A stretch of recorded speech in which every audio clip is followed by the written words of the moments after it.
পুজোর সময় যদি বাড়িতে এত সুন্দর একটা রেসিপি খুব সহজেই বানিয়ে নেওয়া যায়, তাহলে রেস্তোরাঁতে গিয়ে নতুন করে পয়সা খরচের কোনো মানে হয় না। তো বন্ধুরা, আজ আমি তোমাদের জন্য নিয়ে চলে এসেছি খুব সুন্দর স্বাদের একটা রেসিপি। আর রেসিপিটা হলো নবরত্ন পোলাও। একেবারে নিরামিষভাবে বানাবো। তো ঝটপট করে রেসিপিটা দেখে নেওয়া যাক। আশা করি তোমাদের রেসিপিটা ভালো লাগবে।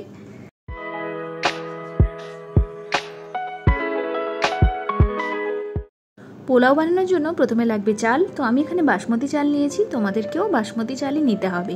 গোবিন্দভোগ চাল দিয়ে এই পোলাও বানানো যাবে না। তো আমি 1.5 কাপের পরিমাণের মতো বাসমতি চাল নিয়েছি। আর চালটাকে ধুয়ে তারপর মিনিট 20 মতো জলে ভিজিয়ে রেখে দেবো। যদি হাতে বেশি সময় থাকে তার থেকে বেশিও তোমরা ভিজিয়ে রাখতে পারো। আর লাগবে অনেক রকম সবজি। তো প্রধানত এই পোলাওর জন্য 9 রকমের সবজি লাগে, আর তাই জন্য এই পোলাওয়ের নাম নবরত্ন পোলাও। তো কী কী সবজি নিয়েছি সেটা তোমরা দেখতে পাচ্ছ। সবজিগুলোকে ছোট ছোট করে এরম ডুমো করে আমি কেটে নিয়েছি। আর লাগছে এখানে পনির। তো পনিরটাকে আমি ছোট ছোট কিউব করে কেটে নিয়েছি। আর নিয়েছি 3 রকমের ড্রাই ফ্রুট, তোমরা এর থেকে বেশিও নিতে পারো। তো দেখতেই পাচ্ছ কী কী উপকরণ নিয়েছি। তো এখন একটা প্যানের মধ্যে আমি কি করব, সাদা তেল দিয়ে দেব।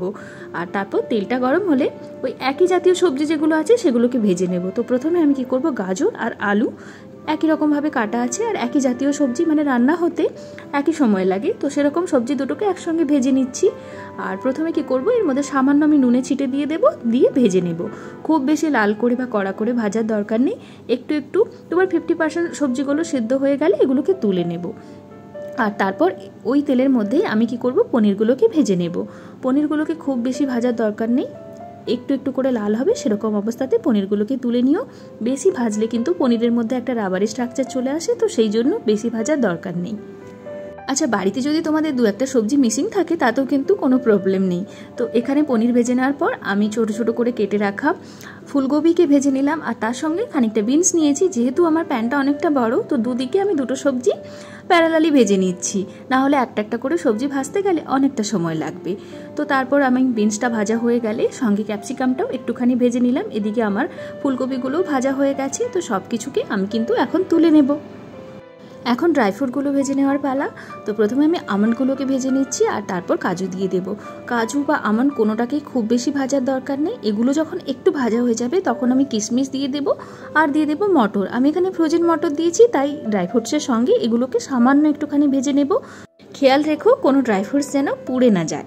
তারপর এই প্যানের মধ্যে আমি কি করব, ঘি দেব। যতটা ঘি দিতে পারবে পোলাওয়ের স্বাদ কিন্তু তত ভালো হবে। তো মন প্রাণ খুলে ঘি দিও। আর তারপর ঘিটা যখন গলে যাবে বা গরম হয়ে যাবে তখন আমি এর মধ্যে একটা গোটা তেজপাতা এবং গোটা আমি গরম মশলা দিয়ে দিলাম একটা স্টার অনিজ, আর তোমার লবঙ্গ, দারুচিনি, এলাচ এইসব দিয়ে দিলাম। আর এগুলো থেকে যখন সুন্দর একটা মিষ্টি গন্ধ বেরোবে তখন আমি খানিকটা গ্রেট করে রাখা আদা দিয়ে দিলাম। আদাটা কিন্তু অপশনাল, মানে চাইলে দিতে পারো আবার নাও দিতে পারো। আর আদাটা থেকে যখন কাঁচা গন্ধ চলে যাবে তখন ওই ভিজিয়ে রাখা চালটাকে আমি ভালো করে জল ঝরিয়ে নিয়েছিলাম, তো ওটা কি করব, এর মধ্যে দিয়ে দেব। আর তারপর এই চালটাকে লো ফ্লেমে আমি মিনিট 2-এর কাছাকাছি এই ঘিয়ের মধ্যে ভালো করে ভেজে নেব। আর তারপর এই ভেজে রাখা চালের মধ্যে ভেজে রাখা সবজি, ড্রাই ফ্রুট সব কিছু দিয়ে খুব ভালো করে চালের সঙ্গে আমি মিশিয়ে দেব। যতক্ষণ এই সবজি আর চালগুলোকে আমি ভালো করে মিনিট খানেকের মতো ভেজে নিচ্ছি, ততক্ষণ তোমরা বলে ফেলো তো কি কোথার থেকে আমার ভিডিও দেখছো। আরে তবেই তো তোমাদেরকে আমি ভালোবাসা জানাতে পারবো নাকি। তো সবজি আর চালকে আমি মিনিট খানেকের মতো ভেজে নিলাম। আর তারপর এর মধ্যে আমি কিছু রেডিমেড বিরিয়ানি মশলা দিলাম, আর সামান্য দিয়ে দিলাম গরম মশলা। দিয়ে এটাকে আমি চালের সঙ্গে ভালো করে মিশিয়ে নেব। তো তোমরা চাইলে এই বিরিয়ানি মশলা বাড়িতেই বানিয়ে নিতে পারো, আবার রেডিমেডটাও ব্যবহার করতে পারো, তাতে কিন্তু খুব একটা তারতম্য ঘটে না। তো এই মশলা চালের সঙ্গে এবং সবজির সঙ্গে ভালো করে মিশিয়ে দিয়ে এখন আমি কি করব, 1 কাপের কাছাকাছি দুধ দিয়ে দেব। যেহেতু আমি 1.5 কাপের কাছাকাছি চাল নিয়েছি, তো আমার 3 কাপের কাছাকাছি জল লাগতো। তো তার মধ্যে 1 কাপ আমি দুধ দিয়েছি এবং 2 কাপ আমি দেব জল। তো যেই কাপে করে তোমরা চাল মেপে নিয়েছো চেষ্টা করো সেই কাপ মেপেই কিন্তু দুধ আর জলটা দেওয়ার, তাহলে কিন্তু পোলাও একেবারেই ঝরঝরে হবে। আর তারপর আমি দিয়ে দেবো পরিমাণ মতো নুন। নুনের পরিমাণটা শুরুতে একটুখানি বেশি দিও। দিয়ে দেবো সামান্য একটুখানি চিনি। আর তারপর খুব ভালো করে মিশিয়ে ঢাকা দিয়ে দেবো এবং ছিদ্রটা যেটা ছিল সেটাকে লবঙ্গ দিয়ে বন্ধ করে মিনিট 15-এর কাছাকাছি রান্না করে নেব। 15 মিনিট পরে ঢাকনা খুলে দেখছি চালটাও ভীষণ সুন্দর হয়ে গেছে, কিন্তু একটুখানি পোলার মধ্যে এরকম জলো জলো ভাব থেকে গেছে। তো এই ভাবটা কিন্তু থাকবে। তো এখন আমি কি করব, গ্যাসটা বন্ধ করে এটাকে এরমভাবেই 10 মিনিট ঢাকা দিয়ে রেখে দেবো। তারপরে কিন্তু পোলাওটা একেবারে ঝরঝরে হয়ে যাবে। তো ঢাকা দিয়ে রেখে দিলাম। 10 মিনিট পরে এবার তোমাদেরকে খুলে দেখাচ্ছি। তো দেখতেই পাচ্ছ সবজিও সব সুন্দরভাবে সেদ্ধ হয়ে গেছে এবং পোলাওটা কতটা ঝরঝরে হয়েছে। মানে যেটুকু অবশিষ্ট জলীয় অংশ ছিল সেটা কিন্তু ওই যে প্যানের যে তাপটা ছিল ওতেই কিন্তু ঠিক হয়ে গেছে। তো আমাদের পোলাওটা একেবারেই রেডি। তো দেখলে তো বন্ধুরা কত সহজেই আমাদের নিরামিষভাবে নবরত্ন পোলাওয়ের রেসিপি আমি তোমাদের বানিয়ে দেখিয়ে দিলাম। তো এই দুর্গাপূজাতেই তোমরা কিন্তু অবশ্যই এই রেসিপিটা ট্রাই করে দেখো।